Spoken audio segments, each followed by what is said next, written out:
You misunderstood Banana Boat Song. It's not just a fun tropical song. It's not just about bananas or boats.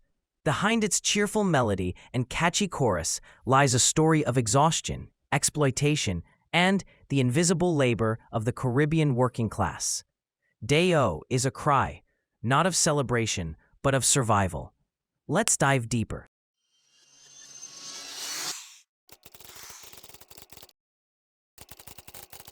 The song originated as a Jamaican folk work song, sung by dock workers who loaded bananas onto ships at night. These men worked under harsh and dangerous conditions. The song's call-and-response structure helped them synchronize movements while also expressing their fatigue and longing for rest. When dawn broke, when the daylight come, it marked the end of their long shift. These weren't celebrations of the sunrise, but rather pleas for it to arrive so they could finally go home. The line, "Come Mr. Tallyman, tally me banana," refers to the foreman or tallyman who would count the number of bananas each worker loaded to determine how much they would be paid.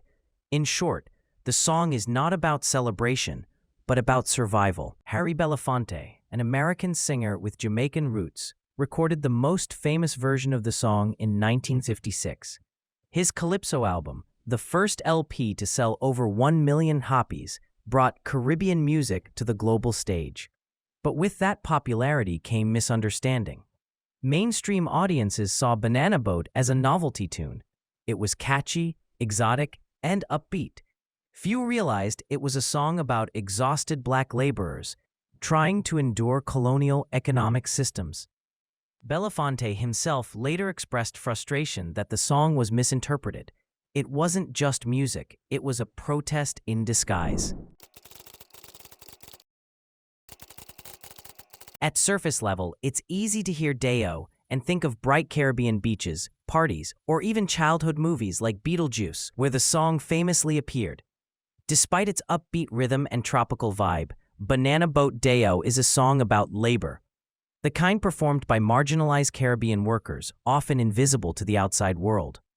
Colonial exploitation, the banana trade was heavily controlled by Western corporations, like United Fruit Company, which profited from cheap Caribbean labor. Exhaustion, the repeated plea for daylight, is a metaphor for rest, for the end of a long, difficult night. Resistance in disguise, the song carries a coded message expressing dissatisfaction and hardship under the cover of calypso joy. It's a striking example of how music can mask deep pain under the rhythm of drums and steel pans.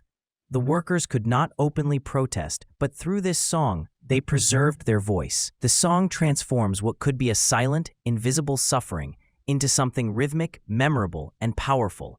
It sneaks protest into melody. It masks truth in music. Let's dive into the lyrics, which many remember from the chorus, but few consider as a whole. Day-O, day-O, daylight come and me wan go home. These words might sound joyful, but they're steeped in exhaustion. The workers have labored all night under the cover of darkness, often to avoid the tropical heat and to accommodate shipping schedules. They sing for the coming dawn, not as a celebration, but as a plea. They want to go home. The word daylight becomes symbolic, not just literal morning, but a moment of rest and release. It's the end of their shift, the end of toil. Work all night on a drink of rum, daylight come and me wan go home. A drink of rum, a small comfort perhaps, or even a coping mechanism, is all they have to sustain them through the night. These are not well-paid workers with rights and schedules. They are exploited laborers relying on alcohol to push through back-breaking shifts. Stack banana till the morning come. Daylight come and me wan go home. This is not poetry for its own sake. It's documentation.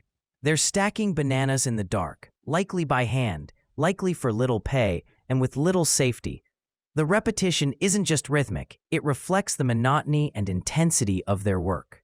Come, Mr. Tallyman, tally me banana, daylight come and me won't go home. This is where the deeper meaning intensifies. The tallyman is the overseer, the person in charge of counting the workers' output. He determines how much they've done, and, often, how much they'll be paid. This line reflects a system where laborers have little power. They rely on someone else to acknowledge and count their work. If the tallyman is unfair, they lose. If he undercounts, they can't argue. Their entire reward depends on his recognition. Come, Mr. Taliban, tally me banana, daylight come and me wan go home. By repeating the request, the song reinforces the dependency and the plea.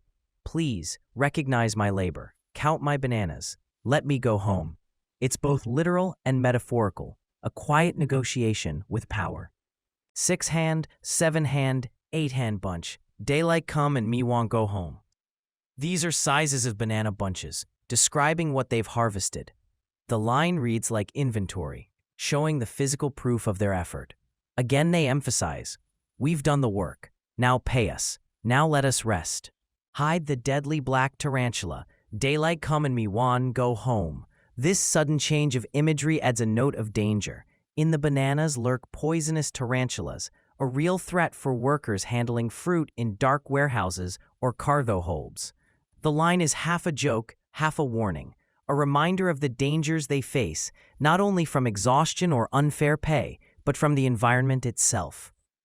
This isn't safe, cozy labor. It's physical, risky, and often life-threatening.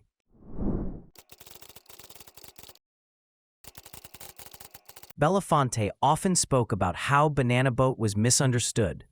In interviews, he emphasized that it wasn't just a song about fruit or fun. It was about the lives of real dockworkers, economic oppression, the resilience of Caribbean people. He used his platform to educate and elevate Caribbean culture, often frustrated that Americans consumed the music but ignored the message. Belafonte once said, "The song is a work song. It's a song of rebellion." But because it sounded light, people never bothered to listen. His legacy, both as an artist and activist, continues to remind us that entertainment doesn't have to mean erasure, that joy and justice can share the same rhythm. Ironically, many listeners who sang along to Day-O had no idea what it meant. It became background music for parties and comedies. It was played for laughs. Few stopped to ask, who are these men singing for daylight? Who is the tally man? Why does someone want to go home so badly? In this way, the song's legacy reflects a broader cultural pattern, turning pain into entertainment without understanding its origin.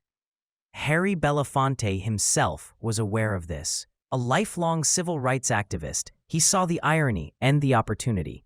He used his fame to speak out against injustice, support Martin Luther King Jr., and bring awareness to issues of poverty and racism. Day-O was his biggest hit and also his secret message. The next time you hear someone sing Day-O, pause, listen closer. Behind the rhythm, behind the smile, there's a deeper cry. It's the sound of laborers asking for dignity.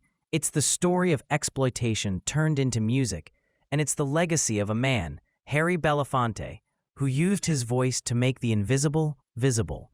This isn't just a catchy chorus. It's history, it's protest, it's survival. Share your thoughts in the comments below. Thank you for watching, and don't forget to subscribe to the channel for more exciting discoveries.